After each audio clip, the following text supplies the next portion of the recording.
The ultimate outcome of any long-distance relationship is for it to end. Hi everyone, Leon here. Welcome back to my channel, the best place for quick tips on relationships. In this video, I'm going to share with you 5 ways to make your long-distance relationship work. In fact, it's 6 ways under normal circumstances. But because of this pandemic, where travels are limited or restricted between countries, we can't visit each other as regularly as we'd love to. And giving each other regular visits is a way to improve our intimacy. I'm in a long-distance relationship, and because of the restriction of entry between both our countries, we haven't met each other physically for close to 15 months, and it definitely sucks. But yet we were able to make full use of what we have to not only maintain our relationship but to improve it as well. So here are 5 ways that I'd like to share with you that you can use to maintain and improve your long-distance relationship. So let's dive right into the first one.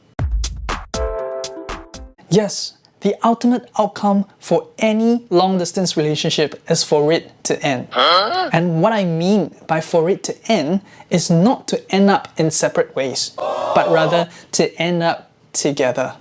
And if we were to end up together, the distance has to end. Do you or your partner has plans to live together in the future? How long do you plan to do that? Who will move? These are some basic questions that should be discussed openly and honestly with each other. Most people go into a relationship without knowing what they really want. They take whoever that comes, do whatever they're comfortable with, and don't really know what they want out of a relationship and why.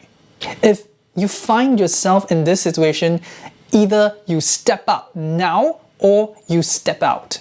A relationship with no shared goals and meaning will gradually drift apart because there's nothing for both of you to look forward together, to create, to be, to have.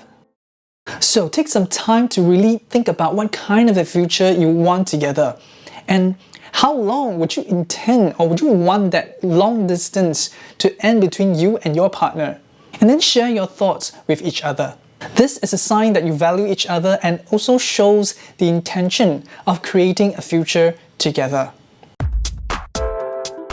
Trust is built in the moments where we show our partner we are there for them, that we are their ally, not only in times of happiness, but even more so in times when they are feeling or experiencing negative emotions like sadness, anger, fear, disappointment, and so on. Check out this video where I share some ways on how you can build trust in a long-distance relationship. And in addition to that, think about these 3 questions. What does trust and commitment mean to you and your partner? How can you and your partner make each other feel safe? Do you know each other's boundaries when it comes to trust and commitment? What does quality communication mean to you and your partner? What is the need of communication for you and your partner? For most, it will differ because usually a woman's need for communication is higher than a man. By having answers to the above questions, you will have a clear roadmap of how to meet each other's needs in communication. For me and my partner, our daily video calls is non-negotiable, and we share a lot of things in our calls, like how's our day going, how are we feeling, what is our wins, what is bothering us, and so on. We also find that sharing pictures of what we are doing during the day creates a sense of togetherness. It also means that I am thinking of you at that point of time. Of course, different couples have different expressions of love and needs, so find out what does quality communication means to your partner and yourself, and how much of it is needed. Then come up with a plan to see how best you can meet each other's needs in communication.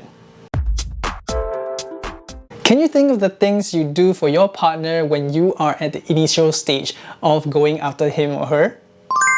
I would imagine that most of you would have done incredible things and put in a lot of time and effort. Honey, could you get me a glass of green tea from the fridge? Anything for you, honey. What happened when time goes by? Honey, could you get me a glass of green tea from the fridge? What? Your leg's broken or something? Get it yourself.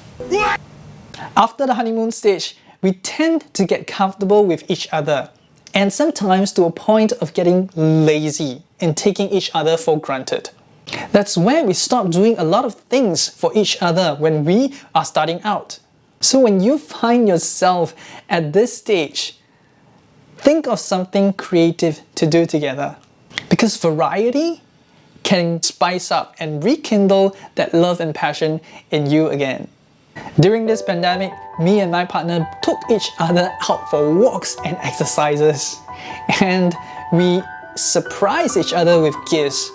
We also did date nights where we Zoom together to watch a movie or sing KTV. I'm sure there are things that you and your partner can think of to do with what you have right now.